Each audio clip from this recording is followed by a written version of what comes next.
Hi, it's Rosie from Labyrinth of Nurture here. So, how do you know if an exercise is safe for your pelvic floor? There's been a recent study out that's looked at the effects of exercise in postpartum, and it says as long as the woman is aware of how to modify exercises and be aware of keeping exercises safe for your pelvic floor, there is no really seen increased risk of pelvic organ prolapse or leakage. Um, so really I wanted to talk about how to assess whether the exercise you're choosing to do is safe for your pelvic floor. The first thing I would always say is if through pregnancy you've had leakage, whether that's sneeze, pee or worse, whether you've had pelvic pain, pelvic girdle pain or back pain, and whether it's become worse, or maybe you've had a prolapse since your birth. When you go and do some exercise, it's really important to know to ask the instructor if they have had pelvic floor specialist training, so they know how to advise you to modify the exercises that they're doing. There's so many great postpartum exercise classes out there, everything from the sling dancing classes to buggy fit and yoga and Pilates. But if they don't know how to um, advise you on an exercise to make sure that it's not putting added pressure on your pelvic floor and you've got issues, then I would advise that you go and find somebody who can help you and has got that knowledge with them. Um, so and that might be finding a women's health physiotherapist to start with, and they do internal work to assess you and also guide you as to relevant pelvic floor exercises. But let's have a look at how you can um, think about modifying exercises for yourself and assessing yourself, so that if you do find yourself in a class um, situation, you will have a little bit of awareness about how to modify that exercise. So here are the things that typically add extra pressure. This is what we're wanting to avoid, is adding extra pressure onto the pelvic floor. So here are the things that add extra pressure. First of all is over tucking the pelvis. If you have, there's a difference between being asked to tuck or untuck your pelvis in order to get it in a line. But if the only cue is to really bend your knees and tuck your pelvis under, then that is going to add pressure onto your pelvic floor. So you do not want to do that. The other thing is overextension of the back. So anything that causes you to push your chest out and to really hollow your back is going to add pressure onto your pelvic floor and make the situation worse. You always want to be mindful of where your ribs and your pelvic alignment are, so you never overextend.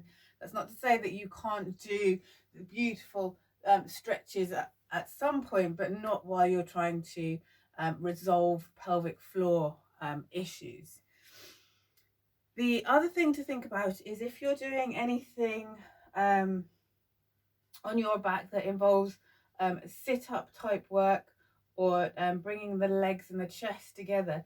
If your stomach creates like a dome effect around this area, so that there's a bulge that looks almost pointy in the middle, that is a big clue that your abdominal muscles aren't strong enough to hold everything in there, and that's going to create pressure on your pelvic floor. And also it's going to stop the muscles, the abdominal muscles, from closing back up properly after you've had your baby. So you need to know how to modify sit-ups to help you regain that strength and coordination without overstressing down there and out in front.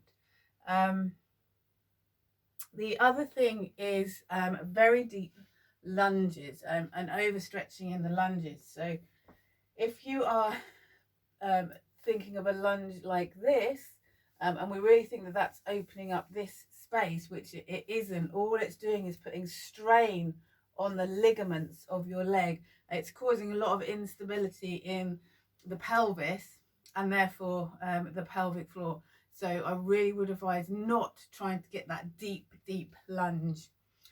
The other thing, of course, is very deep squats.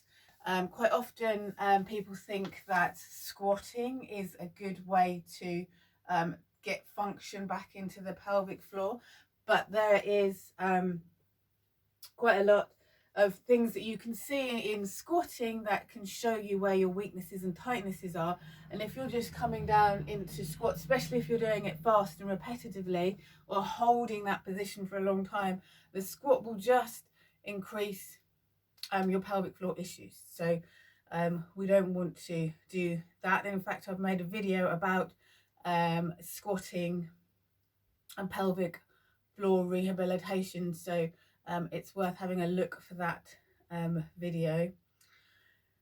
The other thing, the last two are breathing into your abdomen. You do not want to take a breath and watch your stomach rise and fall with each breath, because that's just pushing downwards with every single breath onto your pelvic floor. If you're wanting to regain strength there, you don't want to be continuously pressing the weight of your extra weight of your abdominal contents onto the pelvic floor with every breath. You need to really work on rib extension and opening with every breath. And of course, the last thing is high intensity exercise. So if you're wanting to do fast, energetic workouts where you're not having time to concentrate on your form, you're not thinking about your alignment, you're not really thinking about the quality of the exercise, then it's not going to do you any good at all. If you want to get back into that exercise, it's really important that you do some foundational groundwork to spend time doing the exercises correctly, building that strength, building the balance and coordination, so that you can go back to doing what you love to do. So that's what to look out for, and some brief modifications. What your pelvic floor rehab program needs to be working on is realigning your whole body, creating balance, and not just balance doesn't mean just like being able to stand on one leg, but make sure that you've got a balance between front and back, left and right, so that you're not compensating for weaknesses in your body. You want to release a lot of tension. A lot of pelvic floor issues are caused from an over tight and over tense pelvic floor. So you want to be able to create the alignment and the balance of the pelvis in particular, so that the muscles of the pelvic floor can lengthen and get to their original length, which will make them their original strength, able to hold everything inside your pelvis and in your abdomen. And that balance comes from the whole body. You know, if your shoulders aren't balanced and aren't in alignment, that's going to impact your pelvic floor. If your feet and your hips aren't in alignment, that's going to affect your pelvic floor. So you really need to work through the whole body.